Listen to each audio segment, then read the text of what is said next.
Well, I did it. I finally told my husband the baby that we're pregnant with might not be his. And if you wanted to know his reaction, he's not here right now because of how bad it went. For those wondering, because I know you are, I did get his entire reaction and this whole experience on video recorded, but I don't know if I should post it due to how bad it went. I'm actually at a loss for words and still like a little bit shaky right now because of how bad the experience went. Like I did not expect it to go as bad as it did.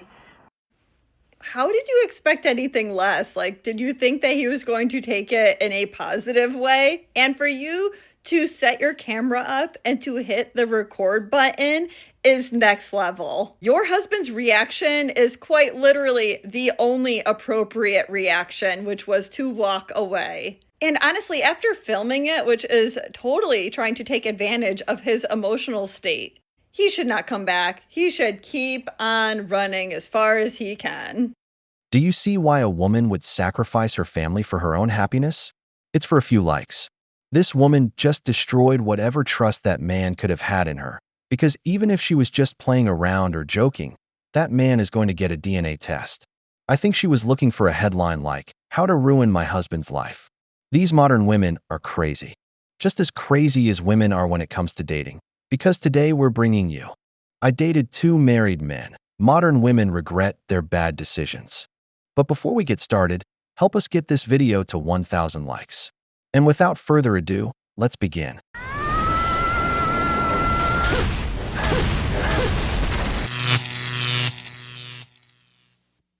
So this year I tried something new in my dating game where I dated for the first time 2 men who have children. And by dated, I mean like lightly dated. Like we saw each other like situationship kind of stuff. But both of them were deadbeats. And it was very strange. But they're both professional athletes. One is from Australia, one's from San Diego. Both of them are white. I don't want to hear any of that racist shit being like, well, are they deadbeats because they're black? No, a lot of men can be deadbeats. Doesn't matter what the race is. So one of them only sees his daughter 1 month a year. When his baby mama called him and was like, hey, I'm pregnant, they only been together twice. Like it was like 2 night stands, whatever. And he was like, well, I don't want to be with you. I don't like you. I don't want to have a kid. You're going to be a single mom. This is going to be extremely hard for you. So really think about your options here. And she, of course, kept it. And now he pays like a shit ton in child support. So that's his karma for that. But still, like, that poor girl doesn't get to see her father like at all. And her single mom is like having a really tough time, obviously. And the other guy from San Diego, he sees his son 4 Sundays a year. 4 Sundays a year, and he's paying the most child support too.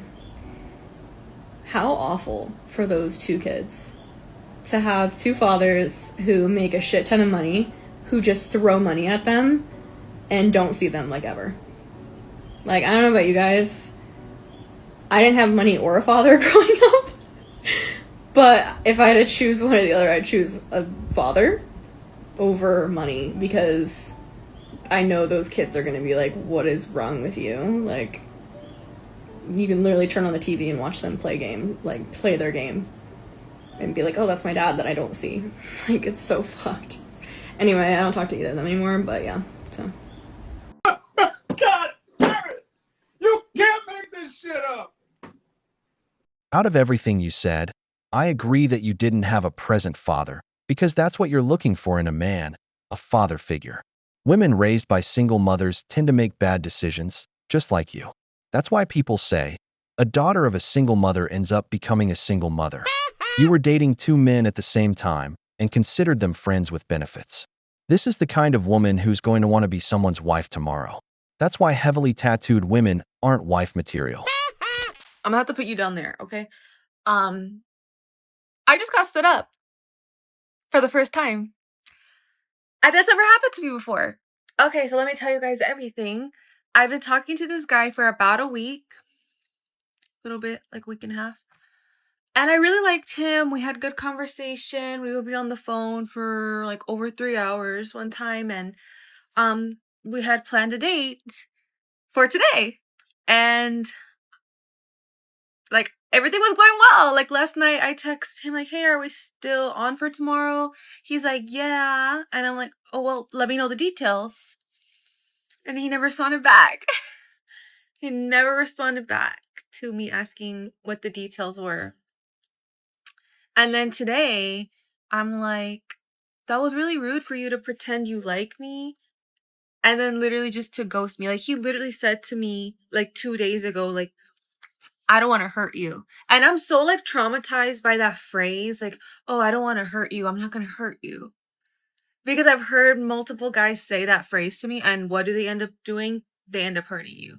So these men, I just don't know what's wrong with this generation of men. This is such a pattern I've experienced. Like, these guys don't know how to freaking act right. They're imposters, impersonators, pretending to be perceived as a good guy. They're putting on this facade, but these guys are not good guys. And I was talking to my mom about this, and she's like, "I think it's just your generation. Like, I don't know what's wrong with this generation, Gen Z, but it's really, really rough out here, you guys, dating in 2026. Like my heart, I know like Ariel shouldn't care too much. I've only known him for like a week and a half, but like I'm like such an emotional, sensitive person, and I thought we had a connection. So like I feel like let down and disappointed. My heart like does kind of hurt right now. But that's my Saturday night. Hopefully you guys have a better Saturday night than me. Okay, bye. Stop it. Get some help. It's not the generation. It's the type of man she goes after. You're attracted to unavailable men, the ones who give you that feeling of anxiety and uneasiness. Remember, guys, that your best allies will always be absence, anxiety, and uncertainty, because they're addicted to that dopamine. As soon as they find an elusive man, they want to catch him at all costs just to feel like he changed for her, which never happens. I think I need to go 100% of my High Rocks career. Look, me and the boys, we're moving to Bali. Between marathon training and the relationship, it's taking up too much time. I don't think I can be the boyfriend that you deserve right now. Maybe it's just right person, wrong time. It's gotta come first. We dived in too fast. My nan and my mum, they have their concerns. Guys, genuinely, why is the dating scene so terrible nowadays? Our generation of dating freaking sucks. Back then, you would find your person by like freaking 16 to early 20s and end up having kids and a family, and you guys are locked in. And now it's like you're in your late 20s, early 30s, late 30s, and you still cannot find a genuine connection because this generation just freaking sucks. One of my single friends I was talking to today was like, "Dude, genuinely, I cannot find anybody that I would actually wife up. Like, these girls are a mess." Same thing with the guys. There's always something that stops them from wanting to be serious or just be with one person. Like, I feel like social media has just fucked everything up for us because everyone thinks they have so many options, and everyone thinks that there's always a better fish in the sea. So if you're always constantly thinking the grass is greener on the other side, you will never be fully fulfilled with the person you're with or with the relationship you're in, and you won't strive to make it better because it would just be easy for you to say, "All right, I'm done, I'll find someone better." And then when you're in that situation, most people don't find anyone better. And it just sucks for the few of us that actually want to be in a serious, committed relationship and want to get married and want to have kids and start a family, because I'm gonna be 27 and I'm just like, damn, bro. By this time, I already wanted to have one kid at least. I don't want to start in my 30s, y'all. We're in a freaking crisis nowadays. Oh, hell no!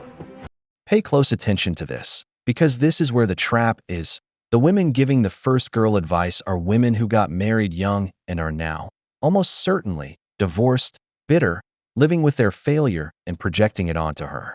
They tell her that what she's doing is wrong, when in reality, she's at the best age to get married, at the peak of her value. And on the other side, we have the opposite case, the woman who actually understands reality. She's terrified of reaching 30 with no one. She doesn't want to have children late.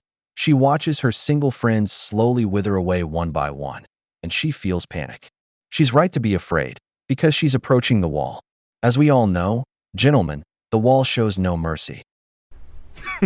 Women. All the single girls and guys in 2026 dating in 2026, how are we finding it? Let's have a conversation. I've been single for a year and a half now after a 9-year relationship. I've been working on myself. I've been doing absolutely amazing. Cut my hair off in such and finding a new me, gaining my independence, just completely working on myself, getting the bag, doing absolutely great, and done all the inner work, and it's been tough, right? But you know what? Maybe let's see what's in the dating pool. Let's start engaging in conversation, seeing what's out there, right? My friends have been like, Ali, you're solo tripping in Paris. Get on the dating apps. Thought, you know what, why not? Me, little Bisou, bonjour, babe, right? I've never wanted to delete a dating app so quickly in my life within 24 hours. What do you mean? This is the conversations that we're having with people. How are people meeting people? How are we meeting people? How are we engaging in conversation? Your bio says monogamy. Your bio says you want a long-term relationship. You want kids, da da da da. Cool. The first conversation we're having is, let's cut to the chase. Do you want a serious relationship or do you want a bit of fun?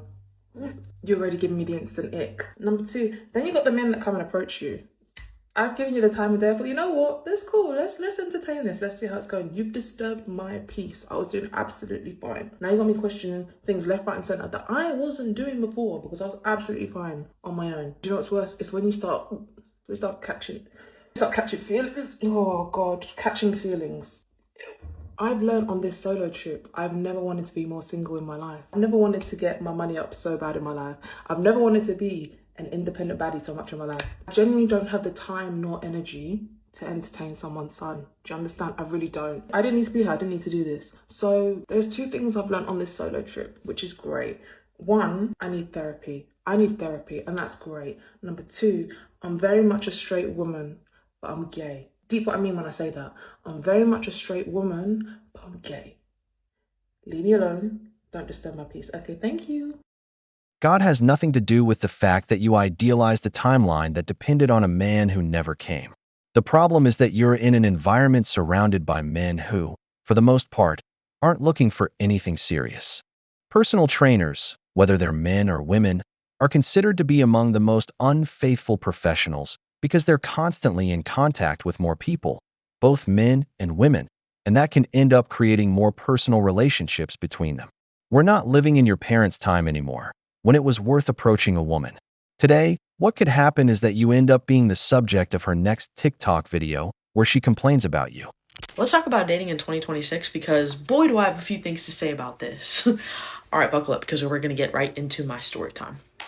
Let's go back to age 12. This was when I had the 15-year plan. I knew exactly what was going on. I knew when I was going to get married, when I was going to get engaged, when I was going to get a boyfriend, and so on and so forth. So, I'm thinking high school, cool, date a little bit. I'd say 22, you know what I mean? Have a serious boyfriend, date for a year, maybe get engaged by 23, 24, be engaged for a year or 2, married around 26. Like, I was like, this is, wow. I remember being little and being like, 24, I'm gonna at least have 2 kids by then. No, I'm just kidding. But I just remember being young and thinking that 24 was so old. And here I am, 24 without even step 1. I'm 5 years behind in the 20-year plan. But you know what? I had to surrender all of that to God because little old me did not know what dating was going to be like in 2026. And for my girls that are out there, it is not easy. And the guys too, you guys know it's not easy. So where is the breakdown? I am a personal trainer. I worked in a gym, have worked in a gym for almost 3 years now. I thought for sure I was going to find somebody. I was like, this is exactly where I want to be. This is the kind of people I want to be around. And you know what? That's okay because I had to surrender my expectations to God. I had to let it all go. And I'm actually quite grateful that I didn't meet somebody when I was 18, 19, 20 because I didn't know who I was. I'm a completely different person now.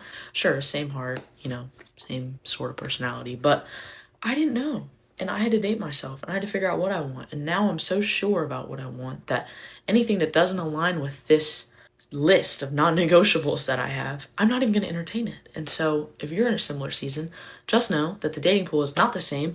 I was born in the wrong generation. I'm looking to be back in the 70s, 80s. I feel like that was in the prime. Like, my parents and I are best friends. I'm like, dang, I wish I grew up with y'all. Like, y'all had it so cool, so fun. Everything was not around this. People actually went up to you in public and were like, oh my gosh, I think you're so beautiful. Let me take you out on a date. Where is that? It's just not the same. So if you're looking to court to marry, because I'm not even going to say date, you're not alone, and I am too. And I believe that God sees our heart. He's preparing us. He's preparing the husbands. And it's just a different time. And you're on your own timeline. And God has a plan for you in your life. And that can look very different than the people that are around you. And that is okay. What you are is a walking red flag. You're having an existential crisis, and you don't know what you want. You say you want a man, but you're gay. In the end, you're just a mess. What that solo trip shows you is that traveling alone is a waste of time. You feel lonely and bored. If you want a man, you need therapy first, and you need to get that tattoo removed.